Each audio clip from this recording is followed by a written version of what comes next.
হবে সেইখিনি আমি কৰি আছোঁ। চাওক এই চৰকাৰখনে আগতে কোনোদিন নকৰা কাম কিছুমান কৰিছে, য'ত আমি আজি চৰাইদেউক বিশ্ব ঐতিহ্য ক্ষেত্ৰৰ আমি সন্মান লাভ কৰিলোঁ। আমাৰ ৰংঘৰৰ সৌন্দৰ্য বৰ্ধন প্ৰায় 150 কোটি টকা ব্যয় সাপেক্ষে সেই কাম চলি আছে। গতিকে বাকী যিখিনি আছে সেইখিনিও আমি পৰ্যায়ক্ৰমে আগুৱাই লৈ যাওঁ। কীৰ্তিচিহ্ন মানে কেন্দ্ৰীয় আৰ্কিঅলজিকেল ছাৰ্ভে অফ ইণ্ডিয়াৰ অধীনত আছে, বহুতখিনি ৰাজ্য চৰকাৰ।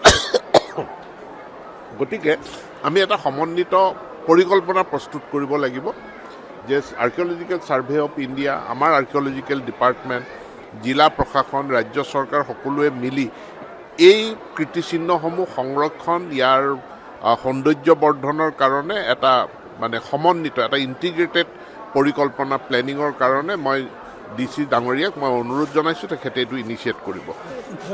হয়, এই ঐতিহাসিক শিৱদৌলৰ সন্মুখত অন্য বছৰ দৰে এইবাৰো উলহ মালহেৰে শিৱৰাত্ৰি মেলা আয়োজন হৈছে। এই যুগ যুগ ধৰি চলি আছে শিৱসাগৰ এই ঐতিহাসিক শিৱদৌলৰ প্ৰাংগণত। আমাৰ ইয়াত আমি দেখিছোঁ যে বিৰাট বিপুল সমাগম ৰাইজৰ। ইয়াত অকল শিৱসাগৰ জিলা বুলিয়ে নহয়, ওচৰ চুবুৰীয়া আটাইকেইখন জিলাৰে ৰাইজ এটা সমাগম হয়। ইয়াত বিবিধি বাট নোপোৱা, ইয়াত এনেকুৱা ধৰণৰ পৰিৱেশ এই কাৰণে হৈছে যে শিৱৰ এই দৰ্শন আৰু শিৱৰাত্ৰিৰ তাৎপৰ্য অতি গভীৰ। আজি ইয়াত মাননীয় শিক্ষামন্ত্ৰী ৰমেশ পেগু আহি গৈছে। আমি ভাবোঁ এই ভক্তপ্ৰাণ ৰাইজে আমাৰ আধ্যাত্মিক শিক্ষাৰে শিক্ষিত হৈ এখন সুস্থ সবল সমাজ। আমাৰ সনাতনী ধৰ্ম অৰ্থাৎ সনাতনী শব্দ অৰ্থই হৈছে সৰ্বশ্ৰেষ্ঠ। এই সৰ্বশ্ৰেষ্ঠ ধৰ্মৰ আমি আধ্যাত্মিক শিক্ষাৰে শিক্ষিত হৈ সমাজখনক সংস্কাৰিত মনোভাৱেৰে আমি জাতিটোক আগবঢ়াই লৈ যাব লাগিব। শিৱৰ যি চৰিত্ৰ আমি প্ৰত্যেকে হৃদয়ত লাভি স্থান দিব লাগিব, সংস্কাৰ হ'ব লাগিব। শিৱৰ যেনেধৰণে মানৱ দৰদী ভগৱানৰ ভিতৰত, তেওঁ এই মানৱ দৰদী চৰিত্ৰটো আমি প্ৰত্যেকে হৃদয়ংগম কৰিব লাগিব। মানুহ কাকো অনিষ্ট নকৰাকৈ নিজেই অনিষ্ট হওঁ, তেওঁ যি ত্যাগী, এই দৰ্শনটো আমাৰ উঠি অহা প্ৰজন্ম বা আমাৰ মাজত অতি প্ৰয়োজন আজিৰ তাৰিখত।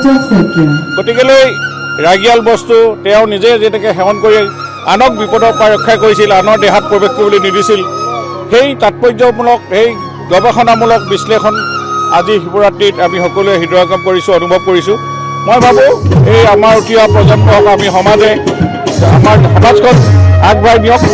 আৰু এই দৰ্শন আপোনালোকে সকলোৱে অকল ইয়াতে আহি উপস্থিত হ'লেই নহ'ব, আমি যে এতিয়ালৈকে আমি নিজে সংস্কাৰিত হৈ আমাৰ এই সনাতনী আৰু হিন্দু সংস্কৃতিক আগবঢ়াই লৈ যাব পাৰোঁ, তেতিয়া আমাৰ জীৱন ধন্য হ'ব। সকলোৱে সুখে থাকক, মই তাকে শিৱৰ শ্ৰীচৰণত মূৰ দুৱাইছোঁ। যিকোনো খবৰৰ বাবে যোগাযোগ কৰক 7099017330 লগতে 7099017110 নম্বৰত।